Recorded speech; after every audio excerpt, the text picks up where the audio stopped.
The Greenbrier Ghost is the name popularly given to the ghost of Elva Zona Heaster Shue, a young woman in Greenbrier County, West Virginia, United States, who was murdered in 1897.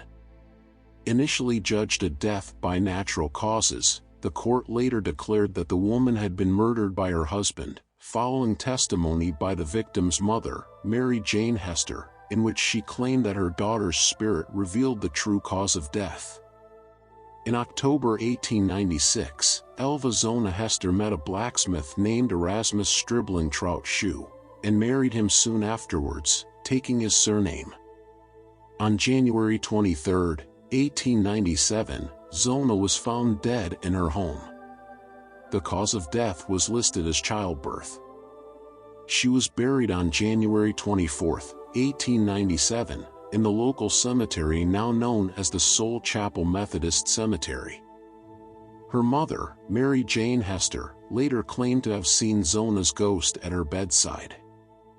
According to Mary Jane's story, Zona insisted that Erasmus had murdered her. Armed with the story allegedly told to her by the ghost, Mary Jane Heaster visited the local prosecutor, John Alfred Preston, and spent several hours in his office convincing him to reopen the matter of her daughter's death. Whether he believed her story of the ghost is unknown, but he did have enough doubt to dispatch deputies to re-interview several people of interest in the case, including Dr. Knapp. He was likely responding to public sentiment, as numerous locals had begun suggesting that Zona had been murdered. Preston himself went to speak to Dr. Knapp, who stated that he had not made a complete examination of the body. This was viewed as sufficient justification for an autopsy, and an exhumation was ordered and an inquest jury formed. Zona's body was examined on February 22, 1897, in the local one-room schoolhouse. The autopsy lasted 3 hours, and found that Zona's neck had been broken. According to the report, published on March 9, 1897, the discovery was made that the neck was broken and the windpipe mashed. On the throat were the marks of fingers indicating that she had been choked. The neck was dislocated between the first and second vertebrae. The ligaments were torn and ruptured. The windpipe had been crushed at a point in front of the neck. Shue was arrested and charged with the murder of his wife.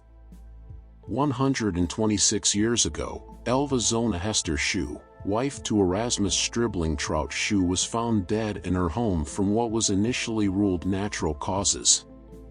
The following trial would make U.S. history.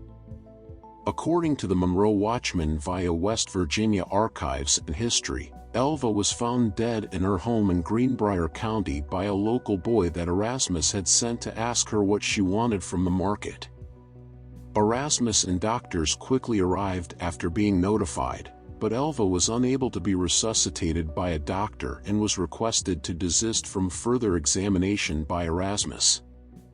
Elva was placed in a dress with a high stiff collar and taken to a nearby cemetery where she was buried with an uncertain cause of death. According to the Greenbrier Independent, in the weeks following Elva's death, Mary J. Heaster, the mother of the late Elva, claimed that she had a vision from the spirit of her daughter claiming that she told me that her neck was squeezed off at the first joint. Following this testimony, Elva's body was exhumed for a post-mortem examination to attempt to verify a cause of death. Upon examination, it was found that the body had a crushed windpipe and a broken neck, likely caused by strangulation, according to GreenbrierWV.com. The jury only took an hour following Mary's testimony to return with a verdict of murder in the first degree, sentencing Erasmus to the state penitentiary for life. He would later die only after 3 years of serving his sentence due to the flu epidemic of 1900. GreenbrierWV.com says that a motive was never found, but that Erasmus had a history of a hot temper, and one account claims that he had abused one of his previous wives. A state highway marker was erected to commemorate the case, noting that it was the only known case in which testimony from ghost helped convict a murder. Consequently, Shue was found guilty of murder on July 11th and sentenced to life in prison. However, the Greenbrier Ghost was never mentioned by the prosecution and played no part in the case against Shue. A lynch mob was formed to take him from the jail and hang him, but the mob was disbanded by the deputy sheriff before any damage was done. 4 of the mob's organizers later faced charges for their actions. If you like my videos, don't forget to subscribe to my channel. Thank you for watching.